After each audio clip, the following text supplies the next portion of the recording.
നമ്മൾ പരിശോധിച്ചാൽ അതിൽ സ്ത്രീകൾ തന്നെ ആവണം എന്ന് നിർബന്ധവുമില്ല. പുരുഷന്മാരും, മനസ്സിലായില്ലേ? അവിടെ പുല്ലിംഗ തലത്തിൽ ഭാഗവതത്തിൽ പറയുന്നുണ്ട് ഗോപികയും ഗോപന്മാരും എന്ന് പറയുന്നുണ്ട്. പക്ഷെ ഭാഗവതത്തെ മനസ്സിലാക്കാനും ഭഗവാനെ പിന്തുടരാനും ഭഗവാനെ ഉൾക്കൊള്ളുവാനും ശ്രമിക്കുന്ന മാത്രയിൽ സ്ത്രീ പുരുഷ ഭാവ വ്യത്യാസങ്ങളില്ലാതെ എല്ലാവരും ആരായി മാറും? ഗോപികമാരായി മാറും. ഗോപിക എന്ന ശബ്ദത്തിന്റെ തുടക്കം ഗോ എന്ന ശബ്ദമാണല്ലോ, അല്ലേ? നമ്മളിന്ന് ഏറ്റവും കൂടുതൽ ചർച്ച ചെയ്യേണ്ട ഒരു ശബ്ദവും കൂടിയിട്ടാണ്. ഈ ഗോ എന്ന ശബ്ദം ഭഗവാന് ഗോപാലകൃഷ്ണൻ, ഗോവിന്ദൻ, അല്ലേ? ഗോകുലം, ഗോപിക, ഗോപകുമാരൻ, ഇങ്ങനെ ഗോ എന്ന ശബ്ദത്തിന് വളരെ അർത്ഥമുണ്ട്. ഭഗവാന്റെ ജന്മത്തിന് കാരണമായി മാറുമ്പോൾ അവിടെ ഭൂമിദേവി ഭൂഭാരം കുറയ്ക്കാൻ വേണ്ടി പ്രാർത്ഥനയോട് ചെല്ലുന്ന സമയത്ത് ആ ഭൂമിദേവി ധരിച്ചിരുന്ന രൂപം ഏതായിരുന്നു?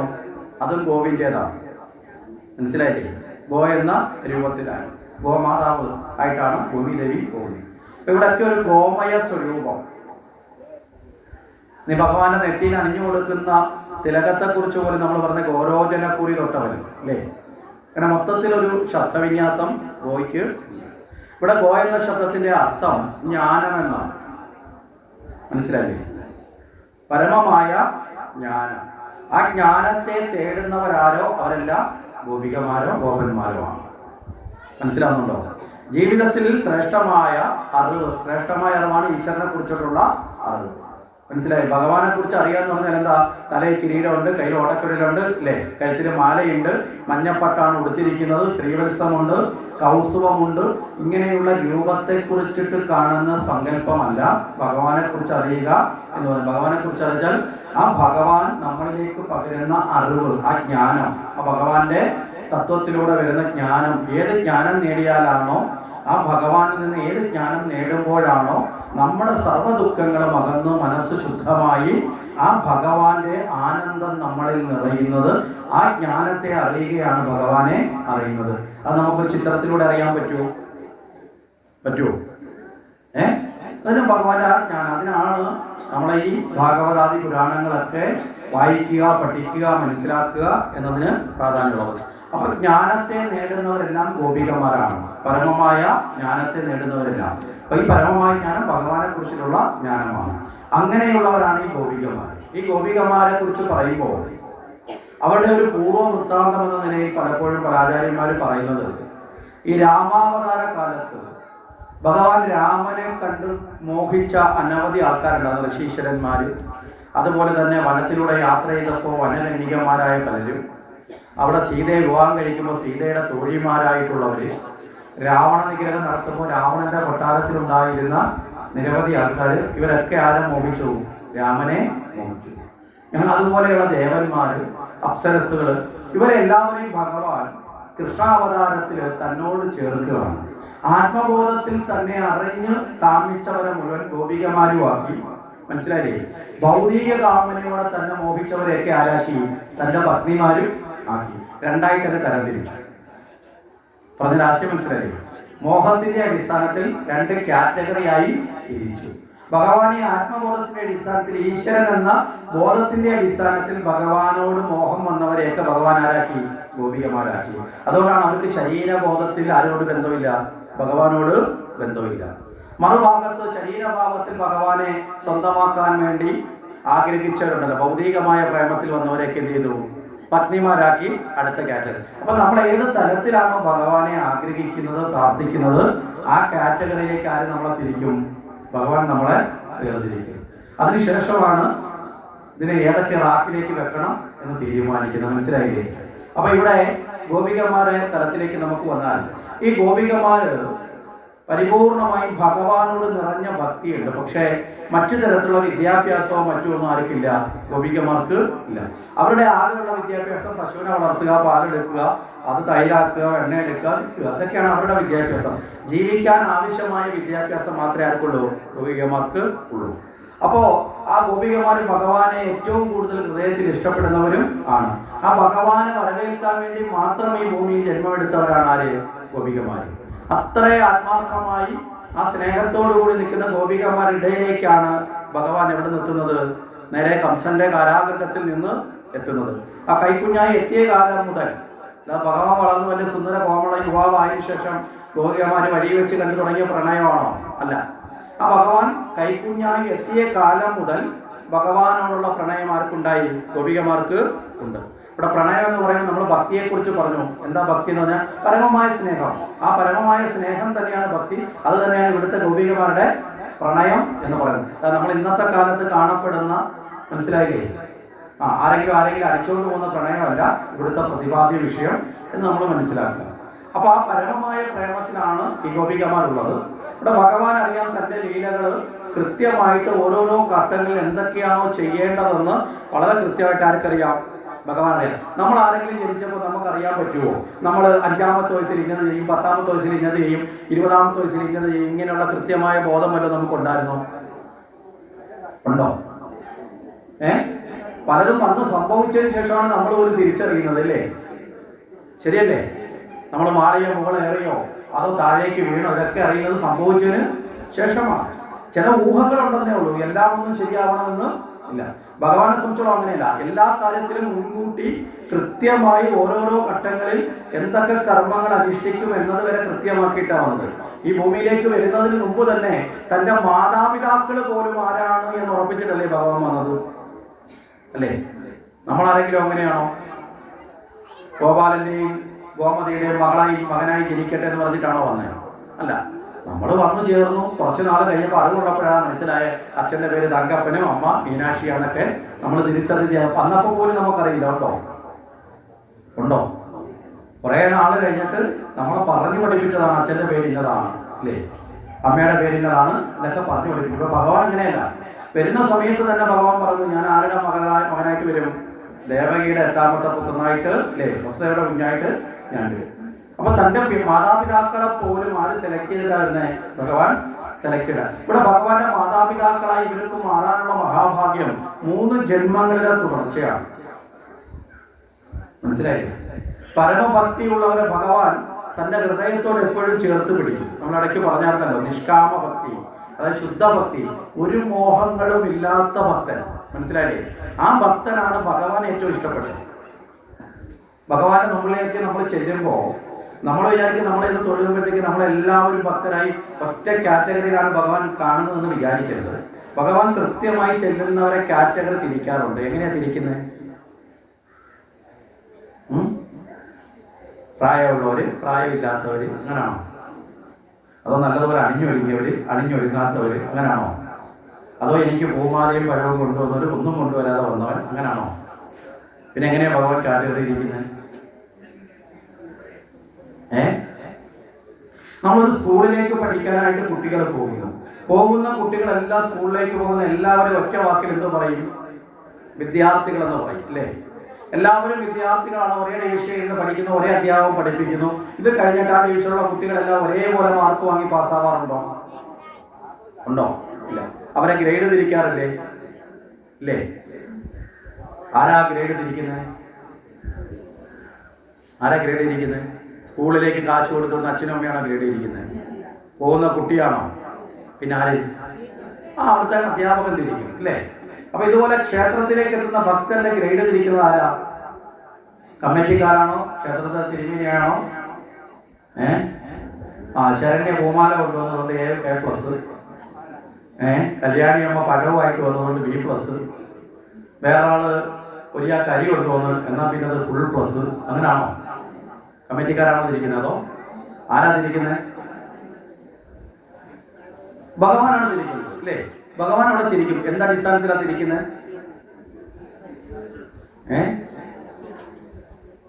എന്തടിസ്ഥാനത്തിലാണ്? ഉറക്കപ്പറ.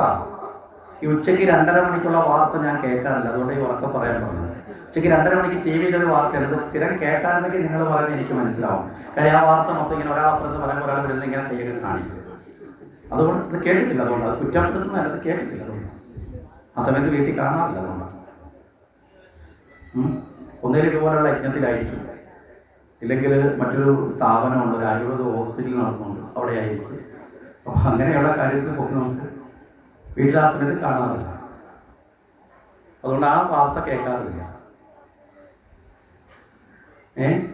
എങ്ങനെയായിരിക്കും ഭഗവാൻ കാറ്റഗറി തിരിക്കുന്നത്?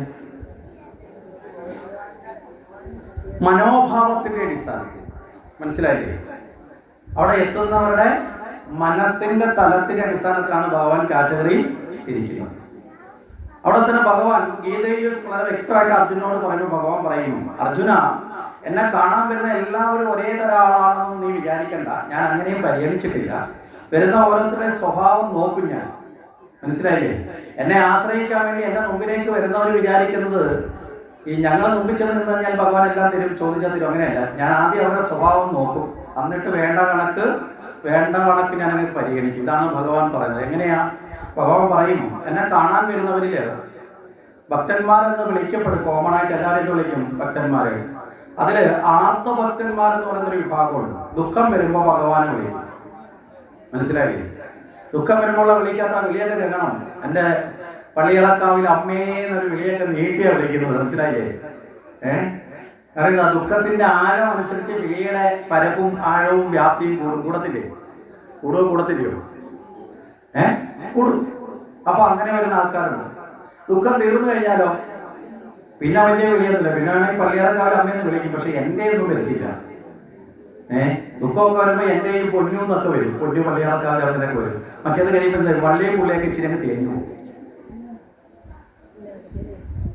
അപ്പൊ അങ്ങനെയുള്ള ആൾക്കാരുണ്ട്. നമ്മൾ സാധാരണ ഇതിലൊരു നാടൻ ചൊല്ല് പറയില്ലേ, പാലം കടക്കുവോളം രണ്ടാമത്തെ പറയണ്ട, യജ്ഞശാല, അതുകൊണ്ട് പറയണ്ട, അറിയാലോ. അപ്പൊ അങ്ങനെ ഒരു ചൊല്ലുണ്ട്. അപ്പൊ അതുപോലെയുള്ള ആൾക്കാരുണ്ട്. അതാണ് ഒന്നാമത്തെ ആൾക്കാർ. രണ്ടാമത്തെ ആൾക്കാർ ഭഗവാൻ പറയുന്നു അത്യാർത്തി ഭക്തൻ. ആർത്തഭക്തൻ, അത്യാർത്തി ഭക്തൻ. അത്യാർത്തി ഭക്തൻ എന്ന് പറഞ്ഞാൽ എന്താ? ജീവിക്കാനുള്ളതൊക്കെ ഉണ്ട് ഭഗവാനെ, എന്നാലും പോരാ. മനസ്സിലായില്ലേ? അക്കൗണ്ടിൽ ആവശ്യം പോലൊക്കെ ഉണ്ട്, എന്നാലും പോരാ. ഇപ്പൊ ഒരു 5 ഏക്കറുണ്ട്, അത് പോരാ. അല്ലെങ്കിൽ ഇപ്പൊ ഒരു 50 സെന്റും വീടും ഉണ്ട്, അതും പോരാ. അപ്പൊ അങ്ങനെ കൂടുതൽ ആഗ്രഹത്തോടു കൂടി ആഗ്രഹം സാധിക്കാൻ വരുന്നവരുണ്ട് അല്ലേ? ആദ്യം പറഞ്ഞവര് ദുഃഖം വരുമ്പോൾ വരുന്നവരാണ്. രണ്ടാമത് വരുന്നവരോ ദുഃഖമൊന്നുമില്ല, പക്ഷെ ഉള്ളതിലൊരു തൃപ്തി പോരാ. അതിനാണ് അത്യാർത്തി ഭക്തൻ. അങ്ങനെയുള്ളവരില്ലേ? ഉണ്ടോ ഇല്ലയോ? അങ്ങനെയുള്ളവരുമുണ്ട്. അപ്പൊ അത്യാർത്തി ഭക്തനുണ്ട്. അപ്പൊ 2 കാറ്റഗറി ഭഗവാൻ തിരിച്ചു. ഭഗവാൻ പറയും മൂന്നാമത്തെ ഭക്തൻ ജിജ്ഞാസു ഭക്തൻ. ജിജ്ഞാസു ഭക്തൻ എന്നെ അറിയാൻ വേണ്ടി വരുന്നവർ. മനസ്സിലായില്ലേ?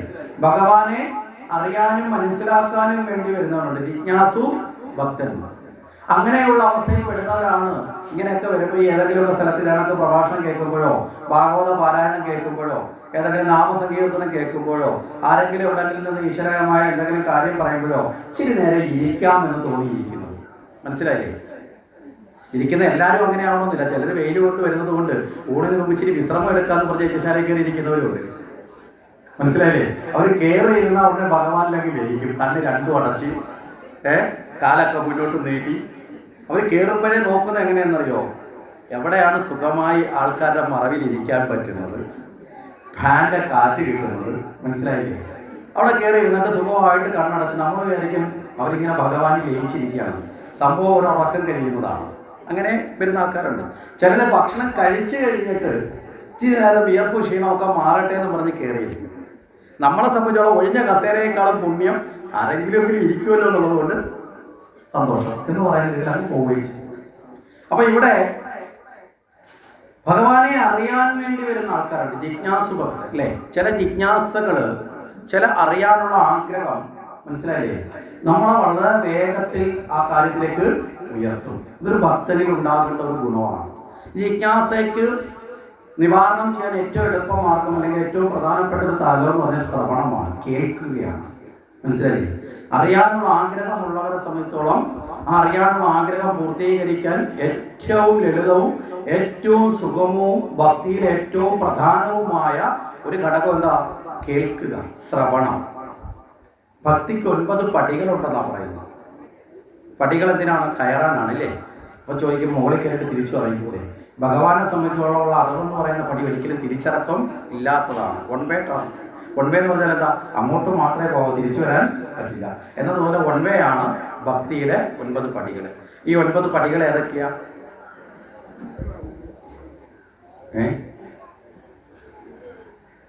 ഏതൊക്കെയാ 9 പടികൾ?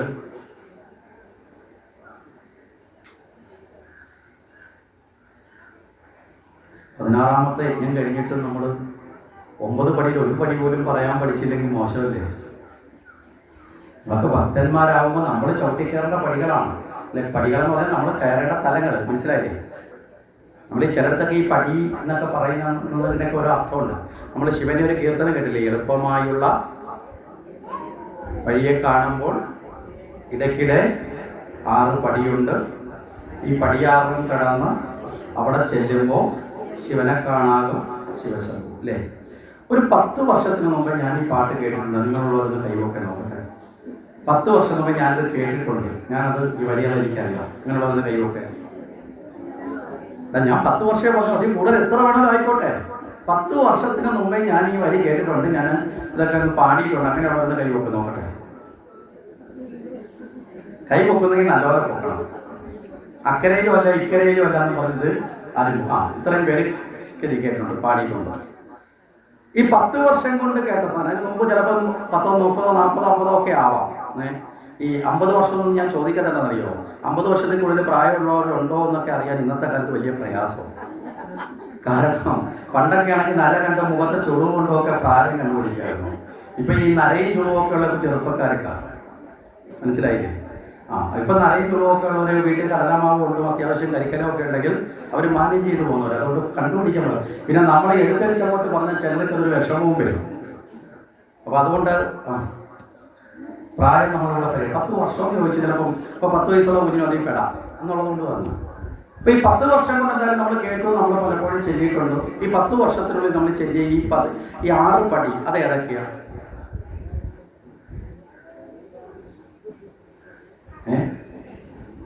10 വർഷമായി നമ്മൾ ചെല്ലിയ, 10 വർഷം മുമ്പ് നമ്മൾ കേട്ടു. ചില പറഞ്ഞു 10 അല്ല 30, 40 വർഷം, ഇത്രയും വർഷം നമ്മൾ ചെല്ലിയ അതിൻ്റെ ആ പടി ഏതൊക്കെയാണ് എന്ന് മനസ്സിലാക്കാൻ ശ്രമിച്ചിട്ടുള്ളവർ ആരൊക്കെയാണ്? ഏതൊക്കെയാണ് പടി?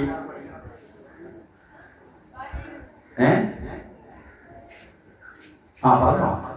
ചുണ്ടങ്ങനെ എന്താണ് കറക്റ്റാണ് തോന്നി പറഞ്ഞു. തെറ്റിക്കോട്ടെ, പറഞ്ഞോ, കുഴപ്പമില്ല. മൂലാധാരം ഒരു പടിയിൽ പിടിച്ചിട്ടുണ്ട്. 6ാമത്തെ അവിടെ തെറ്റിപ്പോയി, പടിക്ക് മേലിൽ പോയി.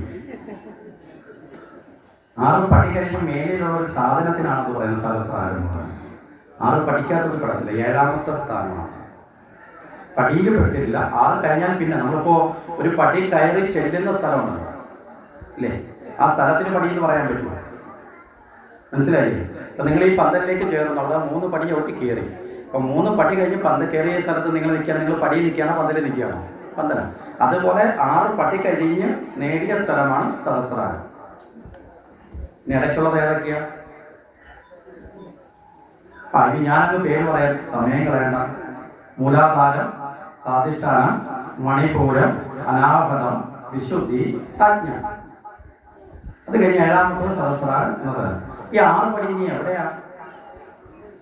പേരെത്രയും പറഞ്ഞല്ലോ. ഇനി 6 പടി എവിടെയാ? കടവൂരമ്പലത്തിലാണോ? തൃക്കണ്ടിയൂരാണോ? കൈലാസത്തിലാണോ? കാശിയിലാണോ? ഓച്ചറയിലാണോ? എവിടെയാ? നമ്മുടെ ശരീരത്തിനുള്ളിൽ തന്നെയാണ്, നമ്മുടെ ഉള്ളിൽ തന്നെയാണുള്ളതിനെയാണ് കടക്കേണ്ടത്. അപ്പൊ ഇതുപോലെ നമ്മൾ ഈ സംഖ്യാത്മകമായി ഇങ്ങനെയുള്ള പട്ടികളൊക്കെ ഓരോന്ന് പറയുന്നതും നമ്മളാ അറിവിലേക്ക് എത്താനാണ്. അപ്പൊ അതിനെന്ത് വേണം? അതിനെക്കുറിച്ച് കേൾക്കാൻ തയ്യാറാവണം. മനസ്സിലായില്ലേ? ശ്രവണം അത് ഭക്തിയുടെ വർധനവിന് ഏറ്റവും പ്രധാനമാണ്. അപ്പൊ ജിജ്ഞാസയുണ്ടെങ്കിൽ എന്ത് വേണം? ശ്രവണം ഉണ്ടാവണം. ജിജ്ഞാസ ഉണ്ടാവാനും എന്ത് വേണം? ശ്രവണം വേണം. മനസ്സിലായില്ലേ? രണ്ടിനും ശ്രവണം വേണം. ജിജ്ഞാസ ഉണ്ടാവണമെങ്കിൽ നമ്മളൊരു കാര്യം കേൾക്കുമ്പോൾ നമുക്ക് അതെന്താ അങ്ങനെ അല്ലേ? ഒരു സംശയം വരില്ലേ? അതെന്താ അങ്ങനെ, അല്ലെ ഇതെന്താ ഇങ്ങനെ എന്ന് സംശയം വരും. അപ്പോൾ ജിജ്ഞാസയായി, അറിയാനുള്ള ആഗ്രഹമായി. ആ ആഗ്രഹം നമ്മൾ പ്രകടിപ്പിക്കുമ്പോൾ എന്ത് ചെയ്യും? അതിനെക്കുറിച്ചുള്ള മറുപടി കിട്ടും. ആ മറുപടി നമ്മൾ കേട്ടപ്പോൾ നമുക്കതിനുള്ള ഉത്തരം, പറഞ്ഞ ആശയം മനസ്സിലായില്ലേ? അതിനുള്ള ഉത്തരം നമുക്ക് കൃത്യമാവും. അപ്പോ കേൾക്കുക എന്നതിന് പരമപ്രധാനമാണ്. നവതാഭക്തിയുടെ ആദ്യത്തെ പടി, 9 പടികളുടെ ആദ്യത്തെ പടി എന്ന് പറയുന്നതും ഏറ്റവും പ്രധാനം എന്ന് പറയപ്പെടുന്നത് എന്താ? ശ്രവണം. അത് കൃത്യമാണെങ്കിൽ ബാക്കിയെല്ലാം കൃത്യമാവും. പറഞ്ഞു മനസ്സിലായില്ലേ? നമ്മൾ ഈ 16, 17, 18 ഒക്കെ യജ്ഞം നടത്തി പോകുമ്പോൾ നമ്മൾ ഓരോ വർഷവും എത്രയോ രൂപ അല്ലേ, എത്രയോ സമയം ഇതിനു വേണ്ടി ചെലവിടുന്നതാണ്. ഇതൊക്കെ ഇങ്ങനെ വന്ന് പോകുന്ന സമയത്ത് അത്യാവശ്യം നമ്മൾ യജ്ഞശാലയിലൊക്കെ പോകുമ്പോൾ കയ്യിലൊരു പേപ്പറോ ഒരു ബുക്കോ പേനയോ ഒക്കെ വെച്ചിട്ട് നമ്മളിതൊരു പഠനമാണെന്നേ, മനസ്സിലായില്ലേ? പണ്ടൊരു യജ്ഞശാലയിൽ പോയപ്പോൾ അബദ്ധത്തിൽ ഞാനും ഈ നവതാഭക്തികൾ ചർച്ച ചെയ്യുന്ന ദിവസമാണ് പോയത്, നരസിംഹാവതാര ദിവസം. ആചാര്യം പറയുന്നത് കേട്ടുകൊണ്ട് അന്നും പേപ്പർ എടുത്ത് വെച്ച് എഴുതിയതാണ്. എഴുതി ഇപ്പോൾ ഇവിടെ എത്തി. ഇപ്പോഴും എഴുത്ത് തീർന്നിട്ടുണ്ടോ എന്ന് വെച്ചാൽ തീർന്നില്ല, കേട്ടത് തീർന്നിട്ടുണ്ടോ വെച്ചാൽ അതും തീർന്നില്ല. ഇപ്പോഴും എവിടെയെങ്കിലും പോകുമ്പോഴും അത് സാധാരണ പോകുന്ന സമയത്ത് എപ്പോഴും ഷർട്ടിൻ്റെ പോക്കറ്റിൽ ഒരു പേന കരുതി വെക്കാറുണ്ട്, ബോധപൂർവമാണ്. ഒരു പേപ്പറും കാലി പേപ്പർ എപ്പോഴും കാണും. ബുക്ക് കൊണ്ടുവിടക്കാൻ ബുദ്ധിമുട്ടാണ്ട് എപ്പോഴും ഒരു കാലി പേപ്പർ കൊണ്ടുവിടാം. പണ്ടൊക്കെ ആണെങ്കിൽ പോകുന്നവരൊക്കെ കുറിക്കാനായിരിക്കും, അപ്പോൾ പിന്നെ അതിൻ്റെ ആവശ്യമുണ്ട്. അപ്പോൾ ആ പേപ്പർ എപ്പോഴും കൊണ്ടുവിടക്കും. കാരണം ഏതെങ്കിലും യാത്രയിൽ പോകുമ്പോൾ, ഏതെങ്കിലും സ്ഥലത്ത് പോകുമ്പോൾ നമുക്കറിയേണ്ടതായ ഏതെങ്കിലും ഒരു അറിവ് കിട്ടിയാൽ ആ അറിവ് അന്നേരം അതിൽ കുറിച്ച് വെച്ചാൽ തിരിച്ച് വീട്ടിൽ വന്നിട്ട് പകർത്തേണ്ട സ്ഥലത്ത് അത് പകർത്തി വെക്കാം. ഇപ്പോഴും ക്ലിപ്പിട്ട് വെച്ചിട്ടുള്ള ഒരു 100 കണക്കിന് പേപ്പറുകൊണ്ട് വീട്ടിൽ ഇങ്ങനെ ഇട്ടിട്ടുണ്ടാവും. കാരണം ഇത് ഇങ്ങനെ ഒരു യജ്ഞം ഇതുപോലെ കേൾക്കാൻ ഒരിക്കലും ഒരു സ്ഥലത്ത് യജ്ഞം കേൾക്കാൻ വേണ്ടി പോയതുമല്ല. ഒരു സുഹൃത്തിനെ കാണാൻ വേണ്ടിയിട്ട് അയാളുടെ വീട്ടിൻ്റെ അടുത്തേക്ക് പോയപ്പോൾ അവിടെ യജ്ഞം നടക്കുന്നുണ്ട്. അതിനു മുമ്പൊക്കെ പലയിടത്ത് യജ്ഞം കണ്ടിട്ടുണ്ടാലും കേൾക്കണം തോന്നിയിട്ടില്ല, കേൾക്കാൻ സമയം കൊടുത്തിട്ടില്ല. അത് വേറെ സത്യം. അങ്ങനെ പോയപ്പോൾ ആ സുഹൃത്ത് ഒരു സ്ഥലത്ത് വരെ പോയി തിരിച്ചു വരാൻ കുറച്ച് സമയം എടുക്കുമെന്ന് വീട്ടുകാർ പറഞ്ഞു. അന്ന് വിളിച്ചു ചോദിക്കാൻ ഫോണും മൊബൈലും ഒന്നും ഇല്ലാത്തതുകൊണ്ട് വരുന്നവർ വരെ കാത്തു നിൽക്കുക എന്നുള്ള നിർവാഹം കൊണ്ട് അവിടെ നിന്നു. അപ്പോൾ തൊട്ടടുത്തുള്ള യജ്ഞശാലയിൽ അമ്പലത്തിൽ യജ്ഞം നടക്കുമ്പോൾ അവിടെ വെളിയിൽ നിന്നുകൊണ്ടത് കേട്ട് പതുക്കെ അടുത്തോട്ട് പോയി ഇങ്ങനെ നിന്നപ്പോൾ അവിടുത്തെ കമ്മിറ്റിക്കാർ പരിചയമുള്ള ഒരാൾ പറഞ്ഞ് കയറി ചെയ്യാൻ പറഞ്ഞു. കയറി ഇരുന്നപ്പോൾ പറയുന്ന ഭാഗം കേട്ടപ്പോൾ നമുക്ക് തോന്നി, ഒരു അത്ഭുതം തോന്നി, ഒരു കൗതുകം തോന്നി. ഇത്രയൊക്കെ കാര്യങ്ങളുണ്ടോ നമ്മുടെ ഈശ്വരനുമായിട്ടൊക്കെ ബന്ധപ്പെട്ട്. വീട്ടിൽ നിന്ന് വെച്ചുനാളി നാമമൊക്കെ ജപിച്ചിട്ടുണ്ടെങ്കിലും ഇങ്ങനെ ഒരു ആധികാരികമായ ശ്രദ്ധ വന്നപ്പോൾ കയ്യിലിരുന്ന പേപ്പറിൽ പതുക്കെ കുറിച്ചു. ആ പേപ്പറിൽ എഴുതി വീട്ടിൽ കൊണ്ടുവന്ന് വീണ്ടും പലതവണ ഒന്ന് വായിച്ചു നോക്കിയപ്പോൾ അടുത്ത ദിവസം പോകണമെന്നുള്ള ആഗ്രഹമായി. അടുത്ത ദിവസം പോയി പിന്നീട് ഇങ്ങനെ പലപ്പോഴും കൂടി വന്നു. അപ്പോൾ നമുക്കും ഇത്തരം കാര്യങ്ങൾ പഠിക്കാൻ, ഞാനൊരു ഉദാഹരണം പറഞ്ഞതാണ്, പഠിക്കാൻ സാധിച്ചതിൻ്റെ കാരണം ശ്രവണം ഉണ്ടായതുകൊണ്ടാണ്. മനസ്സിലായില്ലേ? അപ്പോൾ കേൾക്കുക എന്നതിന് പരമമായ പ്രാധാന്യം ഉണ്ട് എന്ന് നമ്മൾ ധരിക്കാം. അപ്പോൾ കേൾക്കുക, ഭഗവാനെ കുറിച്ച് കേൾക്കുക, അതാണ് 9 പടിയിലെ ആദ്യത്തെ. ശ്രവണം, കീർത്തനം, വിഷ്ണു, സ്മരണം, പാദസേവന, അർച്ചനം, വന്ദനം, ദാസ്യം, സഖ്യം, ആത്മനിവേദനം. അവസാനം ആത്മനിവേദനത്തിലെത്തണം ഒരു ഭക്തൻ. മനസ്സിലായില്ലേ? കേട്ട് തുടങ്ങി, അത് കഴിഞ്ഞ് ആ ഭഗവാനെ കുറിച്ച് കേട്ട് മനസ്സിലുറപ്പിച്ചു, അതിനെ കീർത്തിക്കണം. മനസ്സിലായില്ലേ?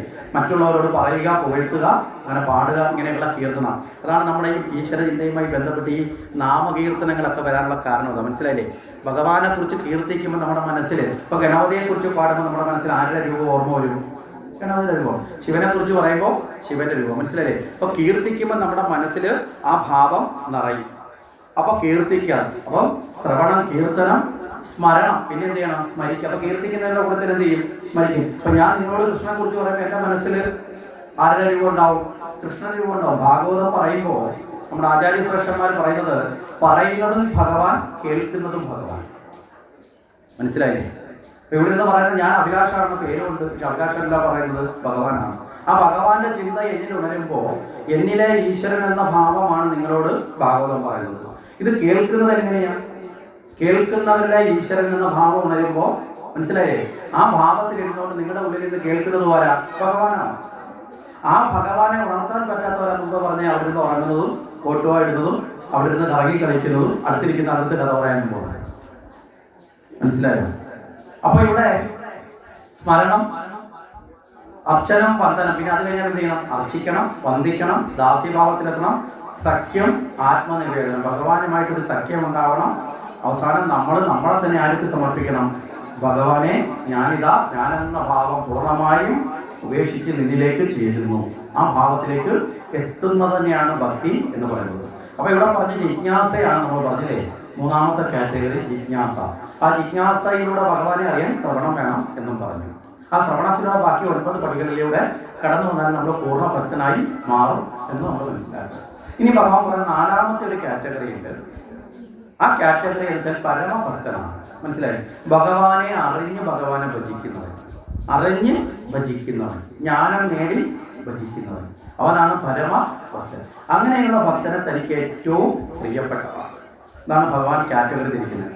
ഈ ജിജ്ഞാസു ഭക്തനും പരമഭക്തനായ ജ്ഞാനഭക്തനും എനിക്ക് ഏറ്റവും പ്രിയപ്പെട്ടതാണ് എന്ന് വെച്ച് ബാക്കി രണ്ടുപേരെ ഞാൻ കൈവിടത്തില്ല. എന്താ കാരണം? അവർ ദുഃഖം വരുമ്പോഴെങ്കിലും മോഹം വരുമ്പോഴെങ്കിലും എന്നെ തേടി വരുന്നതുണ്ട്. അതുകൊണ്ട് അവരെ ഞാൻ പരിഗണിക്കും. പക്ഷെ ഏറ്റവും കൂടുതൽ എനിക്ക് പ്രിയപ്പെട്ടതാരാ? ജിജ്ഞാസു ഭക്തനും ജ്ഞാനഭക്തനുമാണ്. അതിലേക്ക് ഉയരാൻ നമുക്ക് പ്രയാസമുണ്ടോ? അതിലേക്ക് ഉയരാൻ പാടില്ല എന്ന് നിയമമുണ്ടോ? ആകെയുള്ളൊരു പ്രയാസം എന്താ? ദുഃഖം വരുമ്പോൾ മാത്രം ഭഗവാനെ വിളിക്കുന്ന സ്വഭാവം ഉപേക്ഷിക്കുക. രണ്ടാമതോ, മോഹങ്ങൾക്ക് വേണ്ടി മാത്രം ഭഗവാനെ വിളിക്കുന്ന സ്വഭാവം ഉപേക്ഷിക്കുക. പിന്നെ എന്ത് വളർത്തണം? ഭഗവാനെ കുറിച്ച് അറിയാൻ വേണ്ടിയിട്ടുള്ള ഭക്തിയെ വളർത്തുക. മനസ്സിലായില്ലേ? ആ അറിവിലൂടെ നമുക്ക് ഭഗവാനെ കുറിച്ച് അറിയാൻ കിട്ടുന്ന അവസരങ്ങളൊക്കെ വിനിയോഗിക്കുക. അങ്ങനെ വിനിയോഗിച്ചു കഴിഞ്ഞാൽ നമുക്ക് എന്തിലേക്ക് എത്താം? ആ ജിജ്ഞാസു ഭക്തനിലോ അല്ലെങ്കിൽ ജ്ഞാനഭക്തനിലേക്കോ എത്താം. അപ്പൊ നമ്മൾ ആർക്ക് പ്രിയപ്പെട്ടവനായി മാറും? ആർക്ക് പ്രിയപ്പെട്ടവനായി മാറും? ഭഗവാന് പ്രിയപ്പെട്ടവനായി മാറും. ഭഗവാന് പ്രിയപ്പെട്ടവനായി മാറാനല്ലേ യഥാർത്ഥത്തിൽ നമ്മുടെ ഭക്തി വേണ്ടത്? അല്ലേ? അതോ എന്തെങ്കിലും കാര്യസാധ്യത്തിന് വേണ്ടിയിട്ടാണോ? ആണോ? അപ്പൊ നമ്മുടെ അമ്മമാരൊക്കെ ലളിത സഹസ്രനാമം ചെല്ലുന്നത് വരെ കാര്യസിദ്ധിക്ക് വേണ്ടിയിട്ടാണ്. പുതിയ പേരൊക്കെ ഇരിക്കുന്നത് കാര്യസിദ്ധി, ഫലസിദ്ധി, അല്ലേ?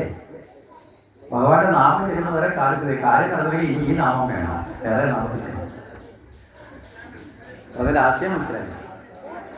അങ്ങനെ ആവല്ലേ. അത് മോഹങ്ങളുടെ പുറകിലേക്ക് പോകും. നമ്മൾ ഇത്തരം മോഹങ്ങൾ നമുക്ക് കൂടുതലുള്ളത് കൊണ്ട് കൂടുതൽ മോഹമുള്ളവരെ അവിടെ എത്തിക്കാൻ വേണ്ടിയിട്ടാണ് ഈ പേരൊക്കെ ഇടുന്നത്. മനസ്സിലായി? അങ്ങനെ പേരിട്ടാൽ ചിലപ്പോൾ അവിടെ വരുത്തുള്ളൂ. അല്ലേ? പണ്ട് അമ്പലത്തിലും ഈ ക്ഷേത്രത്തിലെ തിരുമേനിമാര് വൈകിട്ട് പായസം ഒക്കെ കുടിച്ചിട്ട് തോര വെക്കും ഭഗവാന്. എന്താ കാര്യം? ഈ പായസം കുടിക്കാൻ വേണ്ടിയെങ്കിലും കുറെ കുഞ്ഞുങ്ങൾ വരുമല്ലോ. അപ്പൊ അത്രയും പേരെ കൂടി ഭഗവാനെ അടിക്കുക. അതിന് വേണ്ടിയിട്ടാണ് ഈ കാര്യസിദ്ധി എന്നുള്ള പേരൊക്കെ ഇട്ടത്. അത് കാര്യം സാധിക്കാൻ വേണ്ടിയിട്ടല്ല, ആ നാമം അത്രയും ജപിക്കാൻ വേണ്ടിയിട്ടൊരു അവസരത്തിന് വേണ്ടിയിട്ടാണ്. ശരി, എങ്ങനെയാണെങ്കിലും നമ്മൾ ഭഗവാന് ആ പ്രിയപ്പെട്ട ഭക്തന്മാരാവാൻ വേണ്ടി പരിശ്രമിക്കുക. ഭഗവാനിൽ നിന്ന് അകന്നു നിൽക്കുന്ന ഭക്തന്മാരായി നമ്മുടെ ജീവിതം വീണ്ടും വീണ്ടും എന്താ ആവശ്യരുത്? വീണ്ടും വീണ്ടും പുനരവി ജനനം പുനരവി മരണം എന്നതുപോലെ, മനസ്സിലായില്ലേ? വീണ്ടും വീണ്ടും ഇങ്ങനെ ഉയർന്നു താഴുന്ന ഉയർച്ച താഴ്ചകളിലിട്ട് നമുക്ക് കിട്ടിയ മനുഷ്യജന്മം വൃഥാവിലാക്കി കളയരുത്. മനുഷ്യജന്മത്തിന്റെ പ്രാധാന്യം എന്ന് പറഞ്ഞാൽ ആ ജന്മം കൊണ്ട് ഭഗവാനെ നേടാൻ സാധിക്കണം. അതിനു വേണ്ടിയുള്ള പരിശ്രമം നടത്തിയില്ലെങ്കിൽ പിന്നെ ആ മറ്റ് അനവധി യോനികളിൽ വീണ്ടും പോയി ജനിച്ച് എത്രയോ ജന്മങ്ങൾക്ക് ശേഷം വീണ്ടും കറങ്ങി വീണ്ടും അവിടെ വരും മനുഷ്യജന്മത്തിൽ. മനസ്സിലായില്ലേ? അവിടെ വന്നിട്ട് വീണ്ടും ഭഗവാനെ മനസ്സിലാക്കില്ലേ വീണ്ടും പോയി ജനിക്കണം. അതിനെയാണ് പൂന്താനം വളരെ കൃത്യമായിട്ട് പറയും. നരൻ ചേർത്ത് നാരിയായും ഓരിയായും മുറുക്കനായി ഈച്ചയായും പൂച്ചയായും, ഇല്ലേ? ഈച്ച ചേർത്ത് പൂച്ചയായിരുന്നു എന്നൊക്കെ പറഞ്ഞ് വളരെ ഭംഗിയായിട്ട് പറഞ്ഞിരിക്കും. അപ്പൊ ഈ മനുഷ്യജന്മത്തിൽ നമുക്ക് എന്തുണ്ട്? വിവേകബോധമുണ്ട്. ആ വിവേകബോധം കൊണ്ട് ഈശ്വരബോധത്തെ അറിയാനും ഈശ്വരനെ നേടാനും നമ്മൾ പരിശ്രമിക്കുക. ശരി, അപ്പൊ ഇവിടെ ഭഗവാൻ ഏറ്റവും പ്രിയപ്പെട്ട ഭക്തൻ എന്ന നിലയിൽ പറഞ്ഞു മോഹങ്ങളില്ലാത്ത ഭക്തനാണ്. കാര്യം എന്താ? ഭഗവാനെ മാത്രമാണ് അവർ മോഹിക്കുന്നത്. ഇന്നലെ നമ്മൾ പ്രഹ്ലാദന്റെ ചരിതം പറഞ്ഞിരുന്നു.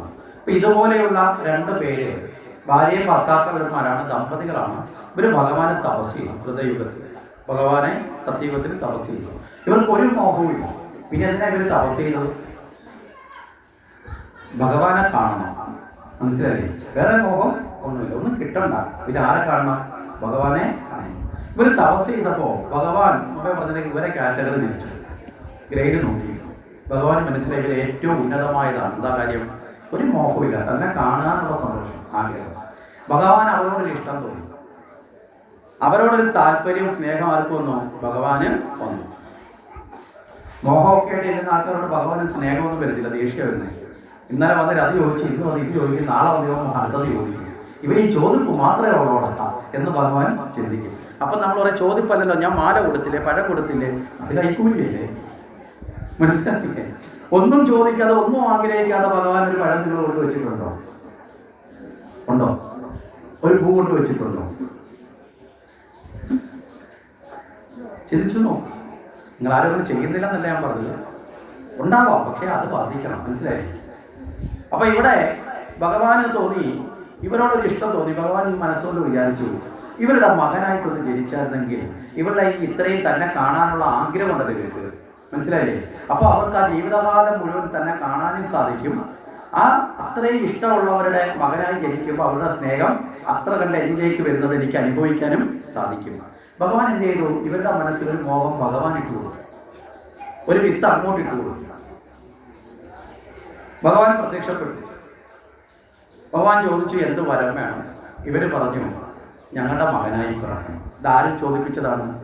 ഭഗവാൻ ചോദിപ്പിച്ചതാണ്, ഞങ്ങളുടെ മകനായി പിറക്കണം.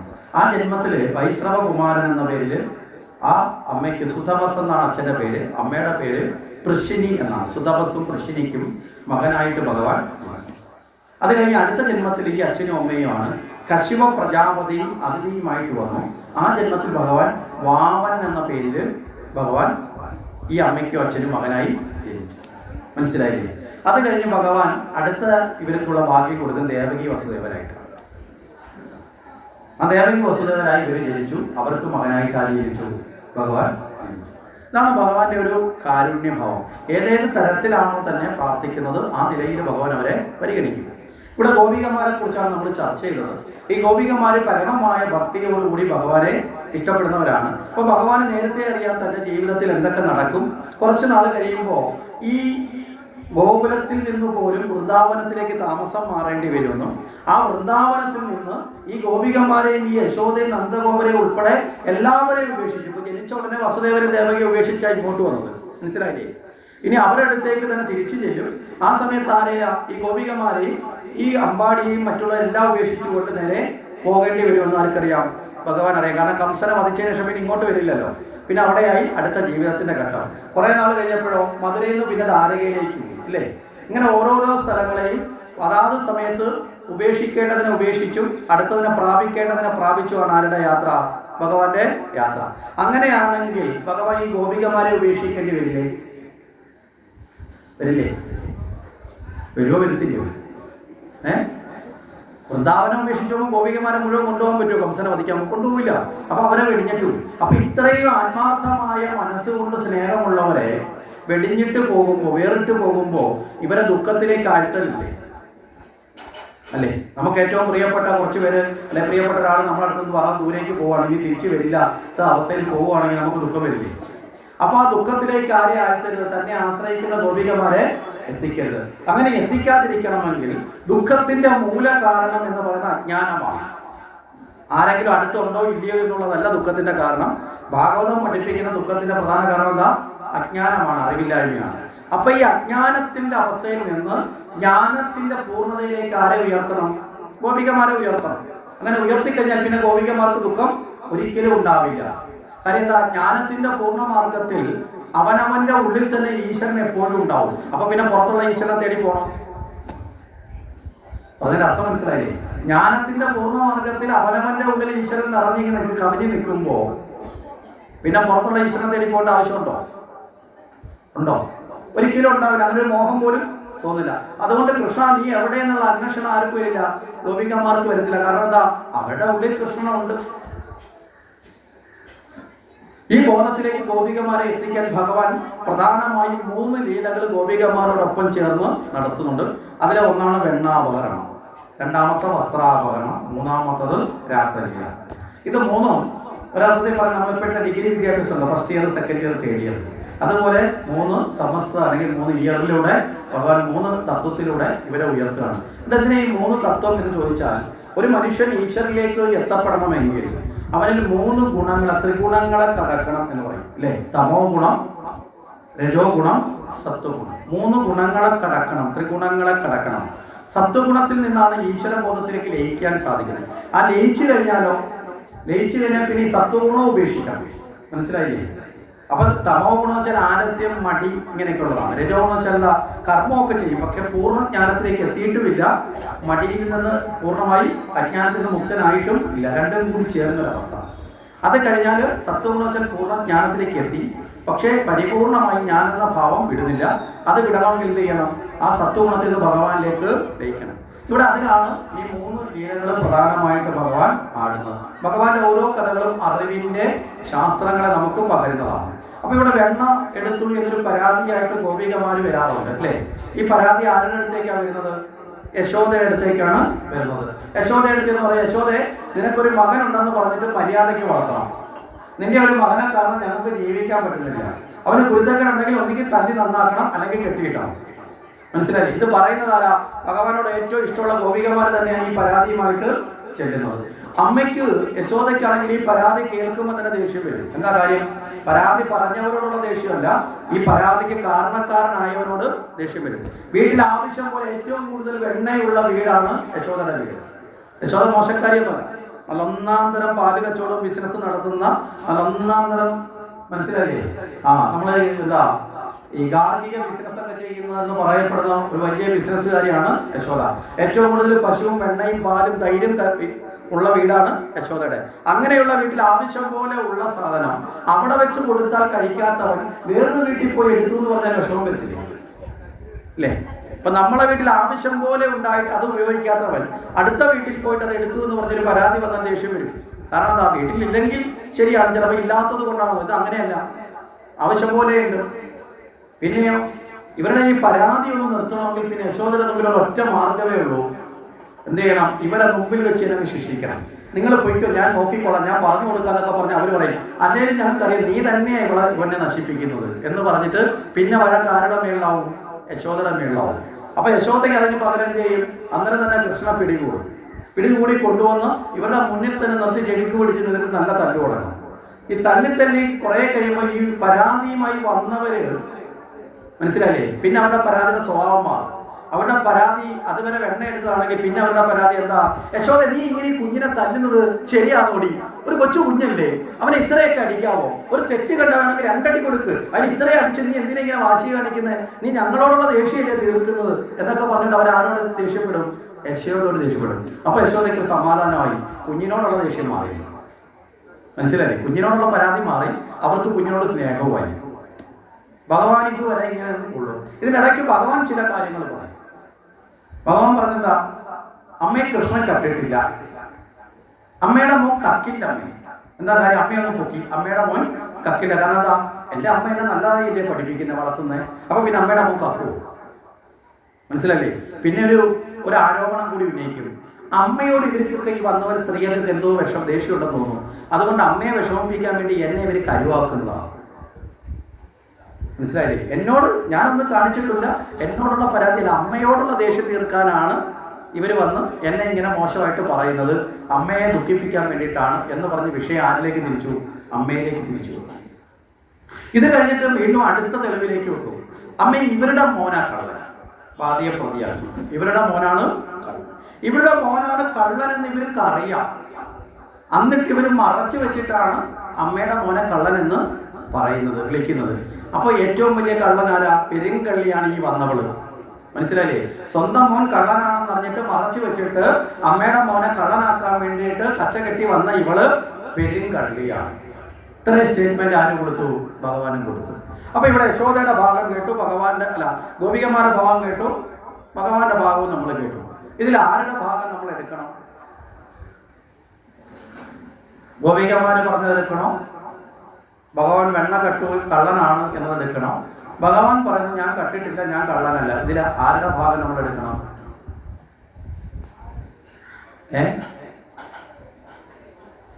ഭക്തന്മാരെന്ന നിലയിൽ, ഭഗവാനെ അറിയാൻ ആഗ്രഹിക്കുന്നവരെന്ന നിലയിൽ നിങ്ങൾക്ക് ഇഷ്ടം ആരുടെ ഭാഗം എടുക്കാനാക്കോ?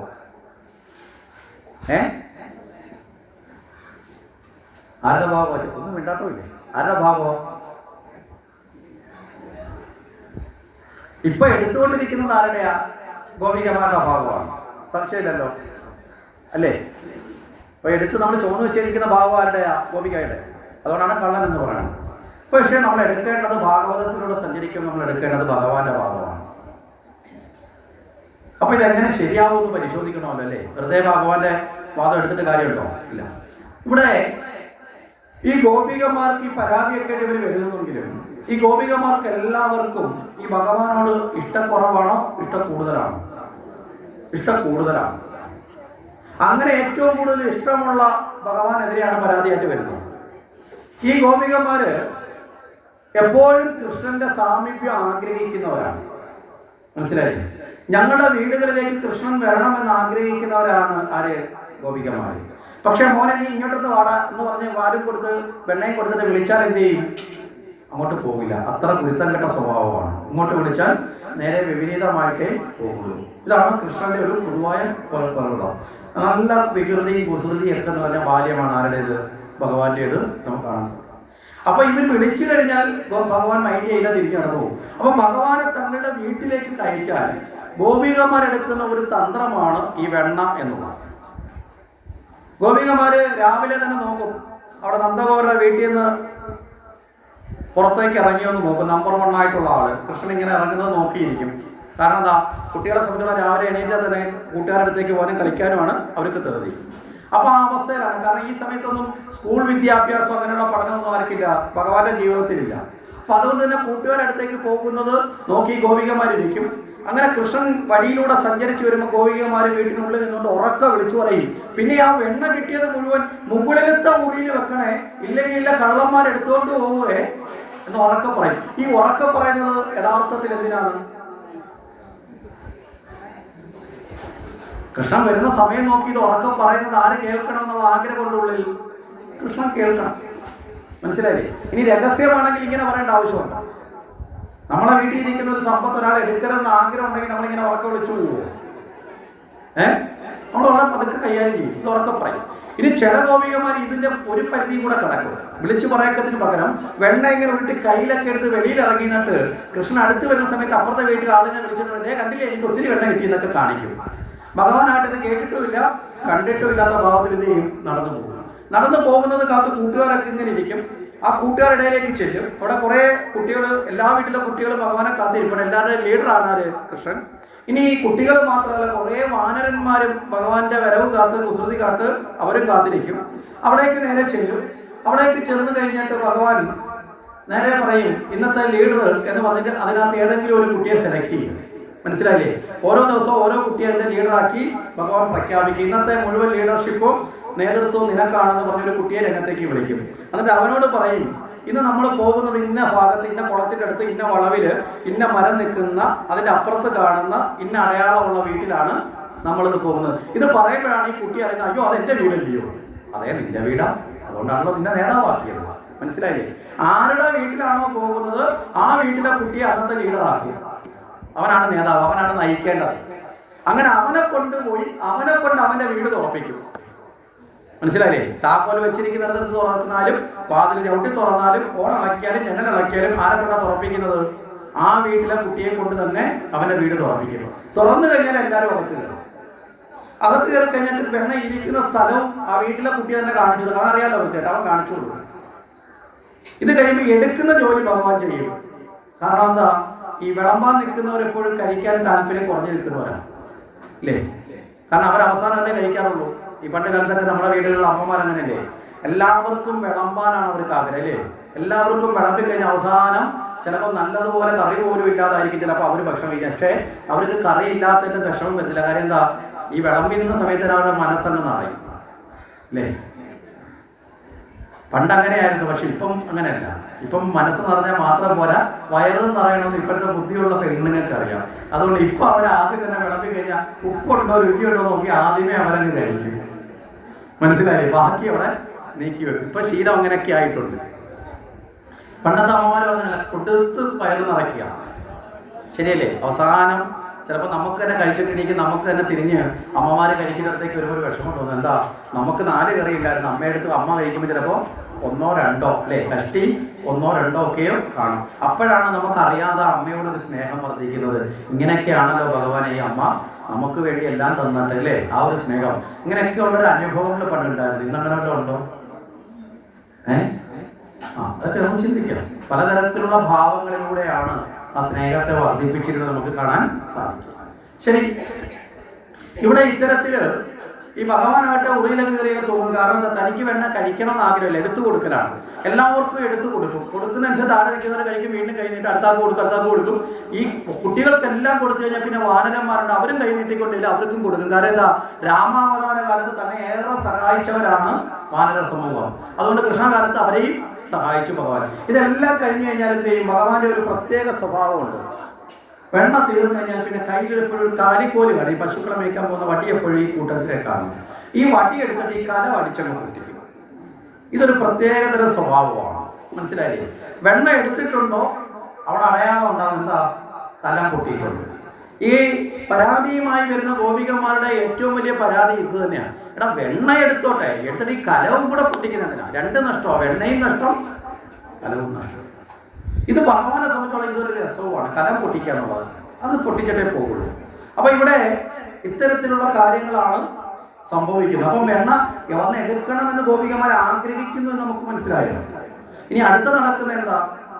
ഈ പ്രപഞ്ചത്തിലുള്ളത് മുഴുവൻ ആരുടേതാണ്? ഈ പ്രപഞ്ചത്തിലുള്ള സർവ്വതും ആരുടേതാ? നമ്മളൊക്കെ എന്റേതെന്ന് പറഞ്ഞു വെച്ചുകൊണ്ടിരിക്കുന്ന ഭൂമിയാണെങ്കിലും, നമ്മുടേതെന്ന് പറഞ്ഞു വെച്ചുകൊണ്ടിരിക്കുന്ന വസ്തുക്കളാണെങ്കിലും സർവ്വതും ആരുടേതാണ്? നമ്മൾ പറയും നമ്മുടേതാണ്, പ്രമാണം ഉണ്ടല്ലോ, പറ്റിയിട്ടുണ്ടല്ലോ എന്നൊക്കെ പറയും. ഈ പ്രമാണവും പറ്റിയിട്ടേയും കൊണ്ട് എത്ര കാലം നമ്മുടേതാണെന്ന് പറഞ്ഞ് വെച്ചുകൊണ്ട് നമുക്ക് ഇരിക്കാൻ പറ്റും? താൽക്കാലിക നോട്ടക്കാരി മാത്രമാണ് നമ്മൾ. അത് ഭഗവാന്റെ ദൃഷ്ടിയിലും അങ്ങനെയാണ്, സർക്കാരിന്റെ ദൃഷ്ടിയിലും അങ്ങനെ അല്ലേ. അതുകൊണ്ടല്ലേ നമ്മൾ കരമടയ്ക്കുന്നത്. നമ്മുടെ വീട്ടിൽ താമസിക്കുന്ന പറഞ്ഞാൽ നമ്മൾ സർക്കാർ പൈസ അടയ്ക്കുന്നില്ല. അടയ്ക്കുന്നുണ്ടോ? അടയ്ക്കാതിരുന്ന അവരൊന്ന് ഇറക്കി വിടും. നമ്മുടെ വേറെ അച്ഛന്റെ വകയാണെന്ന് പറഞ്ഞിട്ട് കാര്യമില്ല. അച്ഛന്റെ വകയ്ക്ക് പിന്നെ എന്താ നിങ്ങൾ സർക്കാർ പൈസ അടയ്ക്കുന്നത്?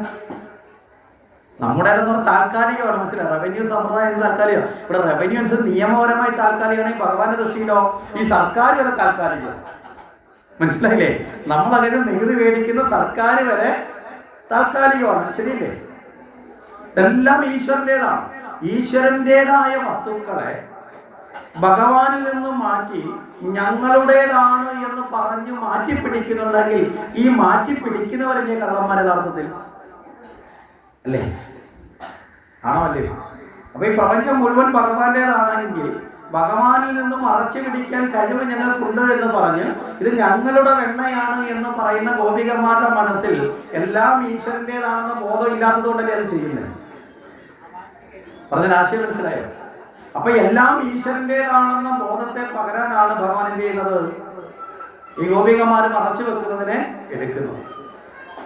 ഇനി മറ്റൊരർത്ഥം ഭഗവാൻ എന്താ പറഞ്ഞത്? ഇവരുടെ മകനാണ് കള്ളൻ. എന്താ ഇവരുടെ മകനാണ് കള്ളൻ എന്ന് പറഞ്ഞത്? ആ വീട്ടിലെ കുട്ടിയെ കൊണ്ടാ കയറുന്നത് അല്ലേ? അങ്ങനെയാണെങ്കിൽ ഇതൊരു കളവാണെങ്കിൽ ആ കള്ളത്തരത്തിൽ കൂട്ടുന്നത് ആരാ? ആ കുട്ടിയാണ്. അപ്പൊ അവൻ കള്ളനാണ്. അപ്പൊ ഭഗവാന്റെ ഭാഗത്ത് ഇത് കളവല്ല. എന്താ കാര്യം? ഇപ്പൊ നിങ്ങളെ വീട്ടിലെ ഒരംഗ, ഇപ്പൊ നിങ്ങളിപ്പോ യജ്ഞശാലയിൽ ഇരിക്കും, നിങ്ങൾ വീട്ടിൽ ചോറൊക്കെ വെച്ചിട്ടാണ് പറഞ്ഞത്. നിങ്ങൾ വീട്ടിൽ തിരിച്ചു ചെല്ലുമ്പോൾ ചോറൊന്നുമില്ല.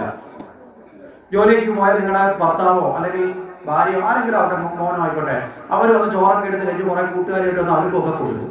നിങ്ങൾ വീട്ടിൽ ചെന്നിട്ടോ വീട്ടിൽ കള്ളൻ കയറി എല്ലാം കഴിച്ചു, അല്ലെങ്കിൽ വീട്ടിൽ കള്ളൻ എല്ലാം എടുത്തോണ്ട് പോയെന്ന് നിങ്ങൾ പോലീസ് സ്റ്റേഷനിൽ പരാതിയായിട്ട് പോകുന്നത്. എന്താ കാര്യം? വീട്ടിൽ വന്ന് 5 പേര് കഴിച്ചത് 4 പേര് പുറത്തുള്ളവരാണെങ്കിലും ആ കഴിക്കുന്നതിന് നേതൃത്വം കൊടുത്തുകൊണ്ട് അവർക്ക് കൊടുത്തതാരാ? വീട്ടിലെ ഒരു അംഗമാണ് അല്ലേ? അപ്പൊ വീട്ടിലൊരു അംഗം തന്നെ കൊടുക്കുമ്പോൾ പിന്നെ പരാതിയുണ്ടോ? അത് കളവാണോ? അച്ഛനും അമ്മയ്ക്കും ഉള്ളതുപോലെ തന്നെ അവകാശം വീട്ടിൽ ആർക്കുണ്ട്? കുഞ്ഞുങ്ങൾക്ക് അവകാശമുണ്ട്. പ്രമാണമൊക്കെ നമ്മുടെ പേരിലാന്നേ ഉള്ളൂ. നാളെ നിങ്ങളൊരു കേസ് കൊടുത്ത് ഡൈവോഴ്സ് ഒക്കെ മേടിക്കാൻ വേണ്ടി കോടതി ചെന്നൊക്കെ കോടതി ആദ്യം ചോദിക്കുന്നത് അറിയോ? കുഞ്ഞിന്റെ അവകാശം വെക്കാൻ പറയും. അപ്പൊ നമ്മൾ പറയില്ല കുഞ്ഞിന് സ്വത്തൊന്നുമില്ല, എന്റെ പേരിലാണ് 25 സെന്റ്, അച്ഛൻ പറയാണ് എന്റെ പേരിലാണ് 30 സെന്റ്. അത് നിങ്ങളുടെ പേരിലൊക്കെ ഇരുന്നത്. പക്ഷെ നിങ്ങൾ രണ്ടായിട്ട് പോകും. അവകാശം ആർക്ക് വെക്കണം? കുഞ്ഞിന് വെക്കണോ വേണ്ടേ? മനസ്സിലായില്ലേ? അങ്ങനെ നോക്കിയാൽ ലോകത്തിലെ ആ ബാലാവകാശ കമ്മീഷന്റെ ചെയർമാനായിട്ട് ആദ്യത്തെ ആളായിട്ട് ആരെ കാണാം? ഭഗവാനെ കാണാം. മനസ്സിലായില്ലേ? വളരെ കൃത്യമായിട്ട് കുഞ്ഞുങ്ങൾക്ക് സ്വന്തം വീട്ടിലാണ് അവർക്ക് അവകാശമുണ്ട്. ആ കുഞ്ഞാണ് തന്റെ കൂട്ടുകാരെ വിളിച്ചോണ്ടിരുന്നത്. അപ്പൊ പിന്നെ കളവല്ലോ. ഇനി ഈ വീട്ടിലെ കുഞ്ഞുണ്ട് എന്ന് ഈ അമ്മയ്ക്കറിയാം. അത് മറച്ചു വെച്ചിട്ടാണ് ഈ അമ്മ വന്ന് യശോദയോട് പരാതി പറയുന്നത്. അതുകൊണ്ടാണ് ഇവരെ മകനെ മറച്ചു വെച്ചിട്ട് വന്ന് പറയുന്നത് ഇവര് പെരുങ്കള്ളിയാണെന്ന് ഭഗവാന്റെ വാദം. ഇനി ഭഗവാന്റെ മറ്റു തലത്തിലേക്ക് വന്നാൽ മുമ്പേ പറഞ്ഞത് കണക്ക് ആധ്യാത്മിക തലത്തിൽ വന്നാൽ ഈ പ്രപഞ്ചത്തിലെ സർവ്വതും എന്റേതാണെന്ന് ആരെ പഠിപ്പിക്കണം? ഗോപികമാരെ പഠിപ്പിക്കണം. ഈ പ്രപഞ്ചത്തിലുള്ളത് സർവ്വതും തന്നെ. പിന്നെയോ ഗോപികമാരുടെ ആ ഭഗവാനോടുള്ള പ്രണയം തുടക്കത്തിലെ തന്നെ അത് ഭൗതികമായ അവസ്ഥയിലേക്ക് താഴാതിരിക്കണം.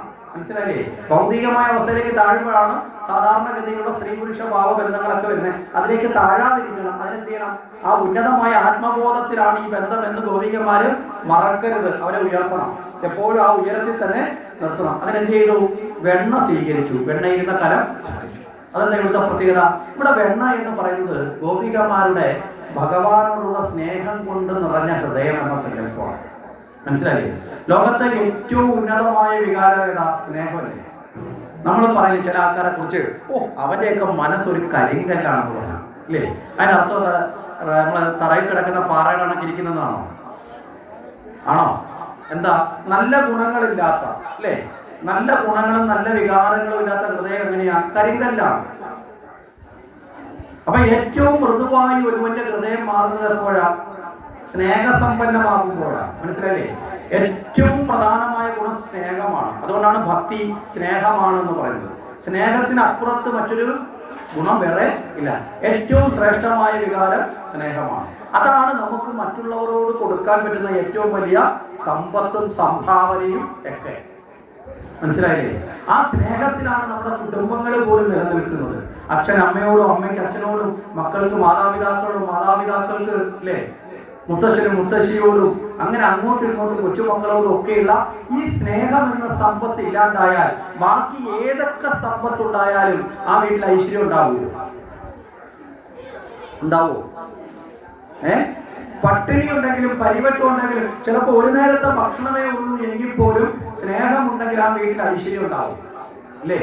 പണ്ട് കാലത്ത് ആ അവസ്ഥയിലല്ലേ നമ്മളൊക്കെ ജീവിച്ചത്? നമ്മുടെ നാടുകളൊക്കെ ഒരു കൊച്ചുമുറിയും ഒരു വരാന്തയും ഒരു അടുക്കളയും ചോർന്നൊലിക്കുന്ന വീട്ടിനുള്ളിൽ കീറിപ്പറഞ്ഞ പായ്ക്കുള്ളില് 4-5 മക്കൾ നമ്മൾ ഇന്ന് ഓരോരുത്തർക്കും ഓരോ ബെഡ്റൂമും കട്ടിലും ഉണ്ട്. ഇതൊന്നും ഇല്ലാത്ത കാലത്ത് ഒരുമിച്ച് ജീവിച്ചപ്പോൾ ഉണ്ടായിരുന്ന സ്നേഹവും ബന്ധവും വിശ്വാസവും അടുപ്പവും ഇന്നുണ്ടോ? എന്താ നമുക്ക് കുറഞ്ഞത്? സ്നേഹം കുറഞ്ഞു. ബാക്കി പലതും നമ്മൾ അതിന്റെ പുറകിൽ ഓടി. ഏറ്റവും മൃദുലവും സമ്പന്നവുമായ വികാരം സ്നേഹമാണ്. അപ്പൊ ഗോപികമാരുടെ സ്നേഹം കൊണ്ടുള്ള ഹൃദയം, മനസ്സിലായില്ലേ? ആ ഹൃദയത്തെ സ്വീകരിക്കുന്നു. നിങ്ങളുടെ ശരീരത്തിനോടല്ല എനിക്ക് കാമന, മനസ്സിലായില്ലേ? ആ ശരീരഭാവത്തിലല്ല. അതുകൊണ്ട് എന്ത് ചെയ്തു? ശരീരത്തിന്റെ പ്രതീകമായി വെണ്ണ സൂക്ഷിക്കുന്ന പോലെ ഹൃദയത്തെ സൂക്ഷിക്കുന്ന ഹൃദയത്തെ എടുത്തു. ആ ശരീരത്തെ വേണ്ട എന്നുള്ളത് കൊണ്ട് കലം അടിച്ചു പൊട്ടിച്ചു. മനസ്സിലായില്ലേ? പാവം കലം പൊട്ടിക്കുന്നതിനാണ്. ഈ ശരീരത്തെ, നിങ്ങളുടെ ശരീരത്തിന്റെ രൂപം കണ്ടും ഭംഗി കണ്ടും അല്ല ഞാൻ നിങ്ങളെ ഇഷ്ടപ്പെടുന്നത്. നിങ്ങളുടെ ആ സ്നേഹത്തെയാണ് ഞാൻ ഉൾക്കൊള്ളുന്നത്. ഇതാണ് ആ വെണ്ണ അപഹരണം. ഇനി നമ്മൾ ഇതിന്റെ ഭഗവാൻ